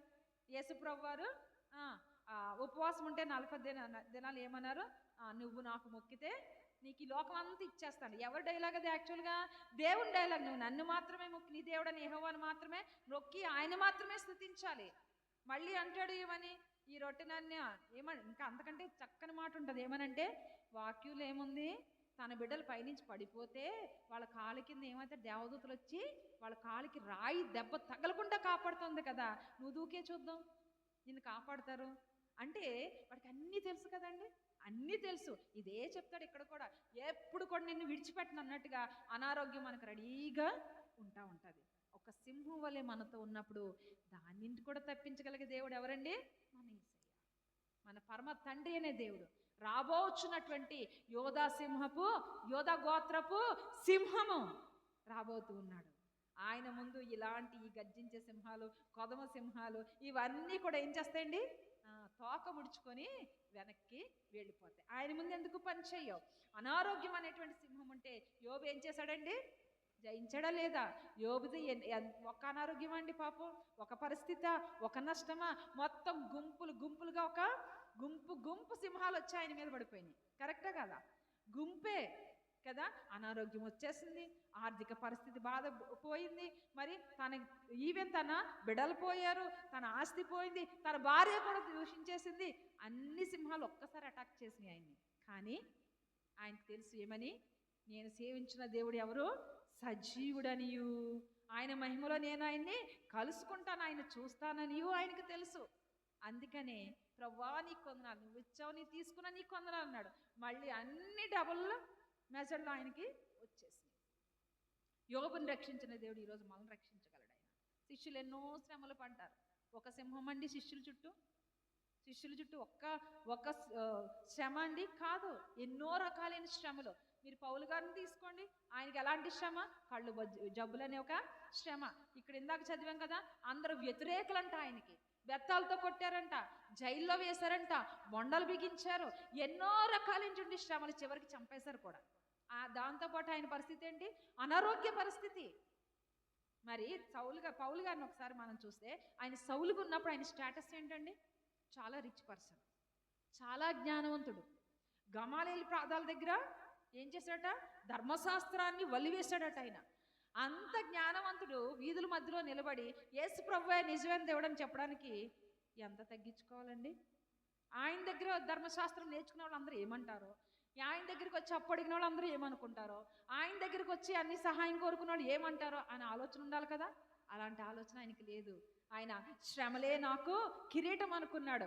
ఆయనకు వచ్చే బాధలే ఆయనకి దేవుడి దగ్గర ఉన్నటువంటి మార్కులు అనుకున్నాడు ఆయన. అందుకే దేవుని సన్నిధిలో అవన్నీ విడిచిపెట్టి దేవుని కొరకు నిలబడ్డాడు. ఒకప్పుడు మేము అంత చదువుకున్నా కూడా పత్రికలు పట్టుకుని వెళ్ళిపోయేవాళ్ళం అంతే. దేవుడు ఆ కృపనిచ్చాడు మాకు. పత్రిక ఇప్పుడు చూడండి, ఒక మంచి చదువుతున్న బీటెక్ స్టూడెంటో లేకపోతే ఎంటెక్ స్టూడెంటో ఉన్నారు అనుకుందాం. ఎంటెక్ వరకు ఎందుకు బీటెక్నే తీసుకుందాం, చదువుతున్నాడు. వాళ్ళకి ఎన్సీసీ ఉందో అనుకుందాం. ఎన్సీసీ తెలుసు కదండి అందరికీ. ఎన్సీసీ కానీ ఎన్ఎస్ఎస్ కానీ కొన్ని గవర్నమెంట్ ప్రోగ్రామ్స్ ఉంటాయి.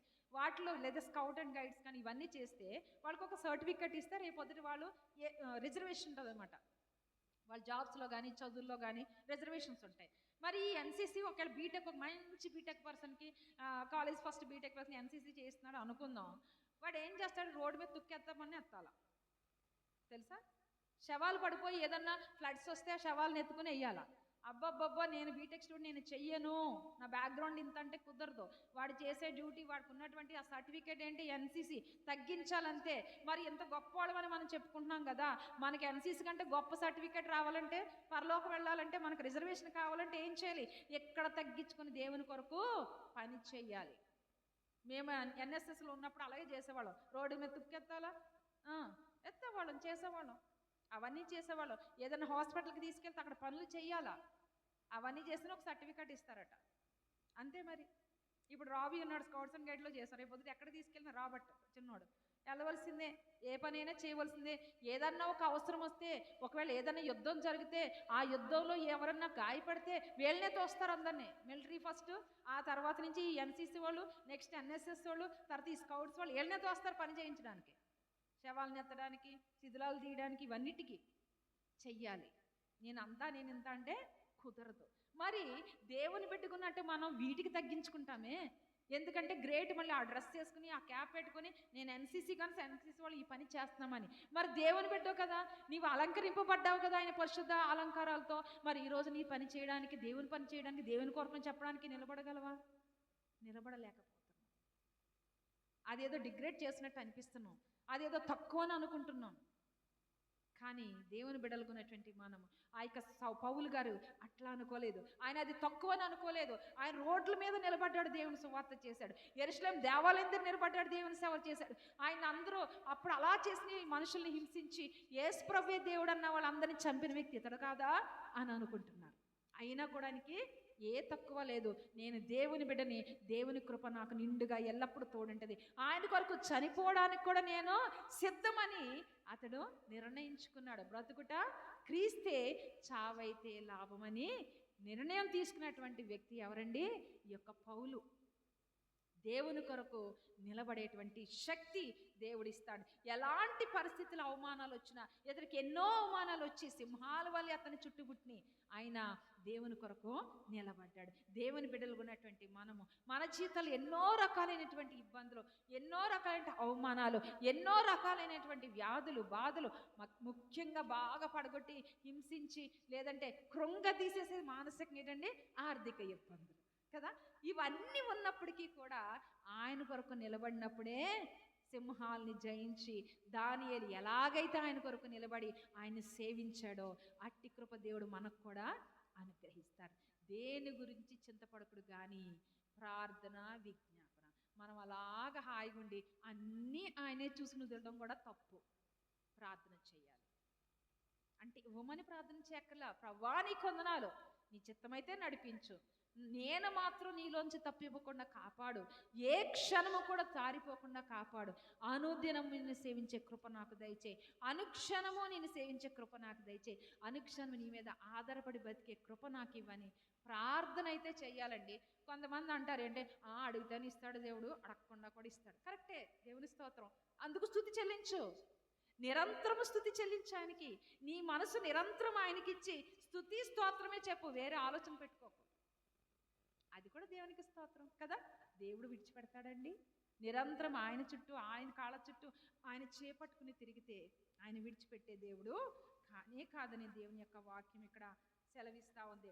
కనుక దేవుడు మరి రక్షించే దేవుడుగా మన దేవుడు ఉన్నాడు. రక్షిస్తాడు. శ్రమల కొలువులో కాలిపోతున్నామా, రక్షిస్తానే ఉంటాడు.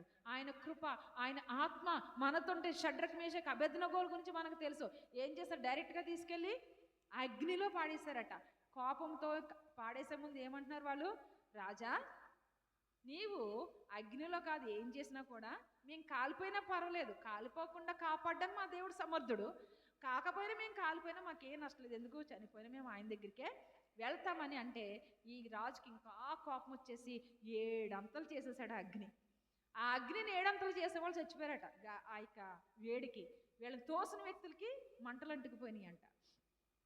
ఈ యొక్క ముగ్గురు వెళ్ళారు. వాళ్ళతో పాటు ఎవరు వచ్చారు? దేవుని సన్నిధి 4వ వ్యక్తి గుండి పాటలు పాడుతూ ఆయన గణపరిస్తే ఏం చేస్తానంట? తిరుగుతా ఉన్నారట సంతోషంగా. అసలు కళ్ళుండుకు పోయినాయి ఎవరికి? ఈ రాజుకి. వాళ్ళు బయటికి రమ్మానండి, బయటికి రమ్మండి అని రమ్మంటే వాళ్ళే బయటకు వచ్చారు. వచ్చినప్పుడు చూస్తే వాళ్ళు జుట్టు వాసన చూస్తున్నట, బట్టల వాసన చూస్తున్నట, ఎక్కడన్నా కాలేవేమో చూస్తే ఏమీ జరగలేదు, అంతా బాగుంది. అప్పుడు వీళ్ళ సేవించే దేవుడే నిజమైన దేవుడు అని చెప్తా ఉన్నాడు. ఎక్కడ కూడా రాజు ఏం చేశాడు? దానియేలుని మొట్టమొదటికి వేసినప్పుడు ఈ దానియేలు దేవుడే జీవము గల దేవుడని శాసనము పుట్టించాడంట. ఆయన్నే అందరూ పూజించాలని చెప్పాడంట. ఆయన తరం పోయింది, మళ్ళీ మామూలే. ఈయన తరం పోయింది, మళ్ళీ మామూలే. ఇదే జరుగుతుంది ఈ లోకంలో. కనుక మన జీవితాలు అట్లా కాకూడదు. ఎలాగవ్వాలి? మోషే తర్వాత యెహోషువ వలె అవ్వాలి, ఏలియా తర్వాత ఎలీషా వలె అవ్వాలి. ఆ కృప మనం పొందుకున్నట్లయితే దేవుడు మన నిత్యము కాపాడుతూ అనుదినము తప్పక సేవించినటువంటి ఆయన మనల్ని కాపాడుతూ ఆయన మనల్ని రక్షించి పరలోక రాజ్యం చేరేంత వరకు కూడా ఆయన కృప మనకి నిండుగా నిండుగా ఎల్లప్పుడూ తోడే ఉంటుంది. అట్టి కృప పరిశుద్ధాత్మ దేవుడు మనందరికీ దయచేయగాక. ఆమేన్. ప్రార్థన చేద్దాం. మహాపరిశుద్ధుడా, మహోన్నతుడా, కనికరం గల తండ్రి, గొప్ప దేవా, మీకే వందనాలు, స్తోత్రం, స్తుతులు చెల్లించుకుంటున్నామయ్యా. సర్వాధికారి అయిన దేవుడు ప్రభువా, నిత్యము అనుదినము అనుక్షణము మమ్మల్ని కాపాడే దేవుడు అయ్యా. అయ్యా, నిత్యము స్తుతించుకునే కృపను అనుక్షణం మిమ్మల్ని నాయన బ్రతిమలాడుకుంటూ నాయన మిమ్మల్ని గణపరుచుకుంటూ ప్రభువా మీ మీద ఆధారపడి జీవించేటువంటి ఆ కృప నిరంతరం మేము కలిగి ఉన్నట్లు సహాయం చేయమని అడుగుచున్నామయ్యా. నాయన ఎన్నో భయంకరమైనటువంటి సింహాలు మా చుట్టూ ఉన్నాయ్యా. అయ్యా, ఎన్నో భయంకరమైన సింహాలు ప్రభువా, బొబ్బరించు సింహాలయ్యా మా మీదకి నాయన ఎప్పుడు పడుదామా అని, ఎప్పుడు మృంగుదామా అని సిద్ధంగా ఉండగా వాటన్నిటి నుంచి కాపాడి నాయన నీ కృపలో మమ్మల్ని నడిపించండి అయ్యా. ఏ ఏ సింహాలైతే నోరు తెరిచి సిద్ధంగా ఉన్నాయ్యా, ఏ పరిస్థితులు నాయన సింహాల వలె నోరు తెరిచి మా చుట్టూ చూస్తున్నాయో ప్రభు, ఆ సింహాల నోరు నుంచి మాకు తప్పించి ప్రభు నీ కృపలో స్థిరపరిచి నిత్యమైన నామాన్ని గణపరచుకునే కృప పరలోక రాజ్యం చేరేంత వరకు కూడా నాయన నీ కృపను మాకిచ్చి నడిపించమని, ఘనమైన దేవా, జయించే హృదయము నాయన నా తండ్రి నాయన నీ కొరకు నాయన సేవించు, నీ నామాన్ని సేవిస్తూ ప్రభా నీ కొరకు నాయన ధైర్యంగా నిలబడేటువంటి హృదయాన్ని నిరంతరం మాకు దయచేయమని ఘనమైన మీ స్తుతులు వందనాలు చెల్లించుకుంటూ ఎత్తబడి నీ వాక్యం అందరి హృదయంలో 100 ఫలించినట్లు సహాయం చేయమని యేసయ్య శ్రేష్టమైన నామంలో ఈ ప్రార్థన అడిగి వేడుకుంటున్నాము తండ్రి. ఆమేన్. ఆమేన్. ఈ సమయం ముందు ప్రభు సన్నిధికి తెచ్చినటువంటి సమర్పిద్దామండి.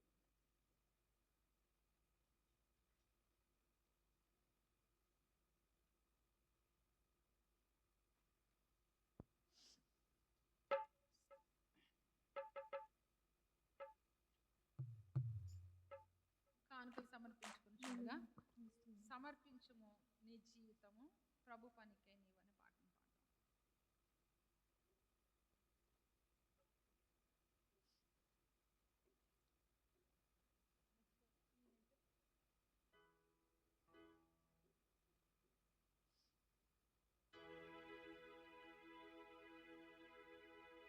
సమర్పించుము నీ జీవితము ప్రభు పనికై నీవు.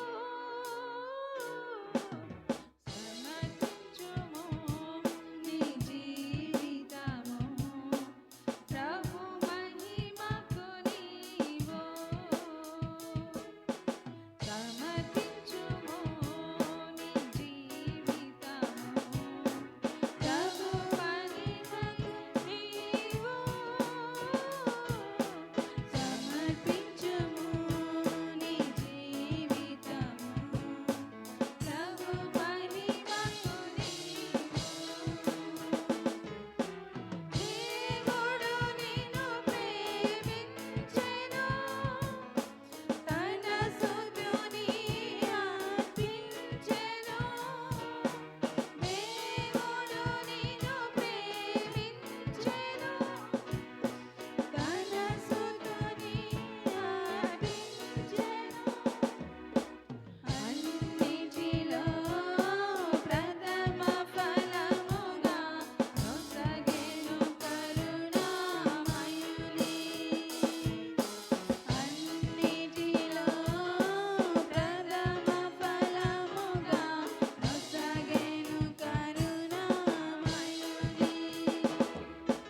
సమయం మందు ఎత్తబడిన కానుకల నిమిత్తము, అదేవిధంగా చివరి ప్రార్థనగా మన మధ్య ఉన్నటువంటి సిస్టర్ విక్టోరియా గారు ముందుకు వచ్చి ప్రార్థన చేయవలసిందిగా ప్రభుపేట మనం చేస్తున్నాం.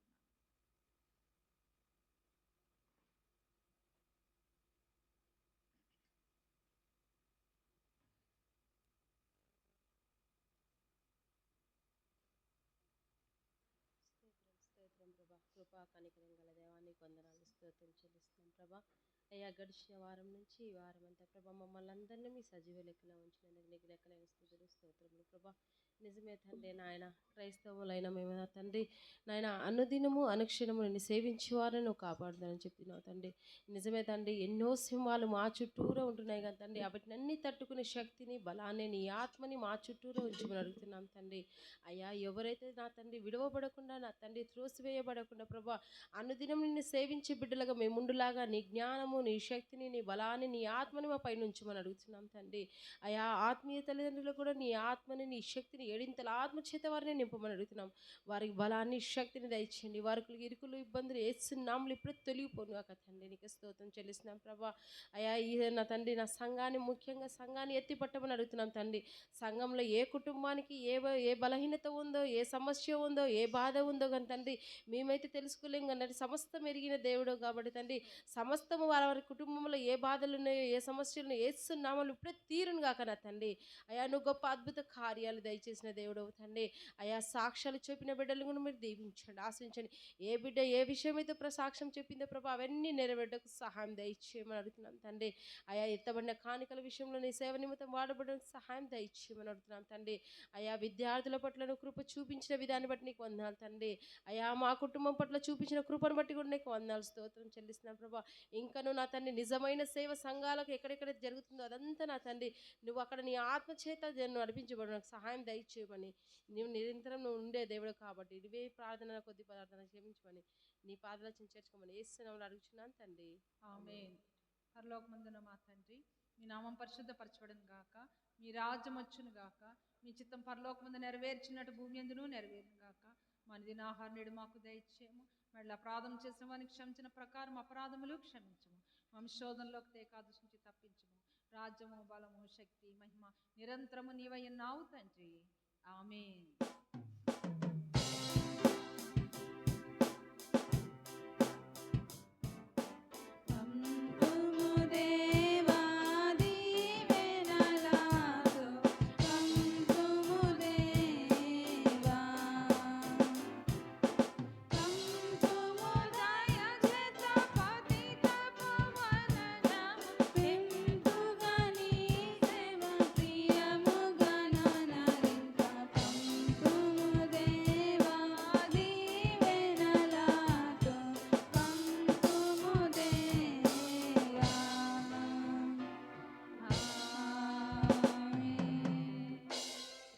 ప్రాణమా యెహోవాను సన్నతించుము, నా అంతరంగమున్న సమస్తమా ఆయన పరిశుద్ధ నామమును సన్నతించుము. నా ప్రాణమా యెహోవాను సన్నతించుము, ఆయన చేసిన ఉపకారములలో దేనిని మరువకము. నా ప్రాణమా యెహోవాను సన్నతించుము. ఆమేన్. ఇప్పుడు మన పరమ తండ్రి అయిన దేవుని యొక్క ప్రేమ, కుమారుని యొక్క కృప, పరిశుద్ధాత్మని యొక్క అన్యోన్య సహవాసము ఇప్పుడు ఎల్లప్పుడూ సదాకాలము కూడిన మనందరికీ తోడయుండి, ఆయన కృపలు అంతవరకు సహించినట్లుగా ఆయన ఆత్మశక్తి మనకు తోడయుండి అనేకమైన సింహం నుంచి జయమును పొందుకునే కృప పరిశుద్ధాత్మ దేవుడు మనందరికీ దయచేయగాక. ఆమేన్.